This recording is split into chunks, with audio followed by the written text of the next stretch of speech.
अरब की भेड़, अफ्रीका की बकरी और तुर्की के मुर्गे।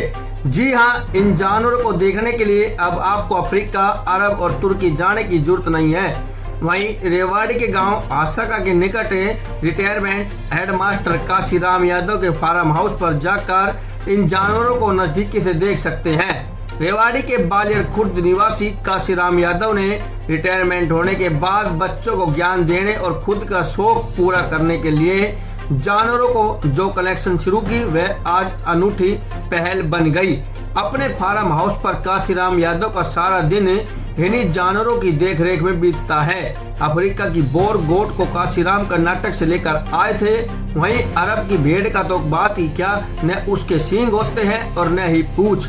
वहीं कबूतर भी ऐसे पाले हुए हैं कि जिनके पैरों पर पंख है। काशीराम के फार्म हाउस पर वह कल्प वृक्ष भी है जिसे भगवान विष्णु का अति प्रिय पेड़ माना जाता है। डाक के 3 पात तो आपने सुने होंगे, लेकिन अगर देखने हैं तो काशीराम यादव के फार्म हाउस पर ही आना होगा।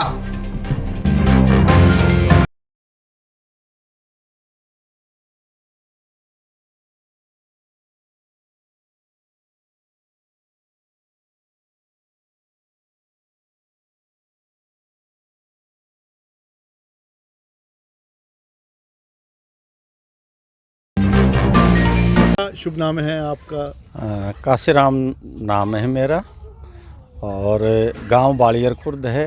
ये धासाका के पास पड़ता है। तो कब से आप ये जो पशु पक्षियों का लालन पालन और ये पूरा फार्म हाउस आपने बनाया हुआ है जिले का? और भी होंगे अच्छे, सभी लोग प्रकृति प्रेमी हैं, रखते हैं। मैंने करीब 5 साल पहले इसकी शुरुआत की थी, क्योंकि मैं 21 नवंबर 21 में रिटायर होना था, तो उससे पहले ही मैंने इसकी शुरुआत कर दी थी। धीरे धीरे पक्षी रखने लगा, पशु रखने लगा और पेड़ पौधे भी वो बोए मैंने जो हमारे यहाँ नहीं पाए जाते हैं, तो मैं उनको ढूंढ ढूंढ के लाता रहा, लगाता रहा। जैसे कल्प वृक्ष का नाम सुना था मैंने, ढाक के 3 पात का नाम सुना था, लेकिन देखा नहीं था। तो हमारे बच्चों को भी नहीं पता था कैसे होते हैं। तो मैंने शुरुआत तो इसीलिए की कि हमारे पोते पोती हैं मेरे, जैसे उनको मैं कहता वो बूझती है कैसा होता है, तो कम से कम उनको वो पेड़ तो नज़र आएँ। तो मैंने उन पेड़ों की भी कलेक्शन की है जो हमारे इलाके में नहीं पाए जाते हैं। फिर मैंने पशु भी वो रखे हैं जो यहाँ नहीं पाए जाते हैं। जैसे टर्की मुर्गे नहीं मिलते थे, खरगोश छोटे तो मिलते थे, बड़े वाले नहीं मिलते थे। अफ्रीकन बोर गोट है मेरे पास, अफ्रीका की है, एक जोड़ा मैंने कर्नाटक से मंगाया।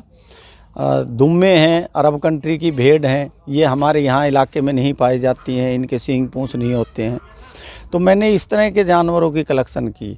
मुर्गे हैं, कई कड़कनाथ हैं और दूसरे भी हैं, टर्की का भी है। टर्की मुर्गे नहीं मिलते हमारे यहाँ, तो मैंने इसलिए किया ताकि बच्चों को ये तो पता रहे कि भाई ये पौधे होते हैं, ये जीव जंतु होते हैं। अब ये अरब मेन मकसद तो ये था कि नहीं है, हम वो चीज़ें रखें ताकि लोगों को ये पता लगे कि ये भी चीज़ें होती हैं। तो मेन मकसद तो मेरा इनका यही था, शौक़ का। अब मेरे पास कई तरह के खरगोश हैं, कई तरह के कबूतर हैं।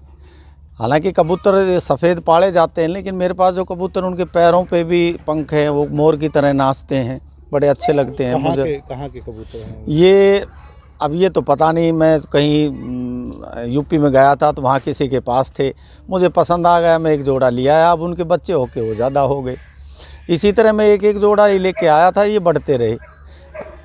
पहले साइंस मास्टर था, उसके बाद हेडमास्टर हाई स्कूल बन गया था, फिर हेडमास्टर हाई स्कूल से रिटायर हूँ। नवंबर 21 में मैं रिटायर हुआ हूँ। उसके बाद से फिर मैंने मशरूम का कर लिया। मशरूम का अच्छा काम है, 5-7 आदमियों को रोज़गार मिलता है, गांव के लोगों को।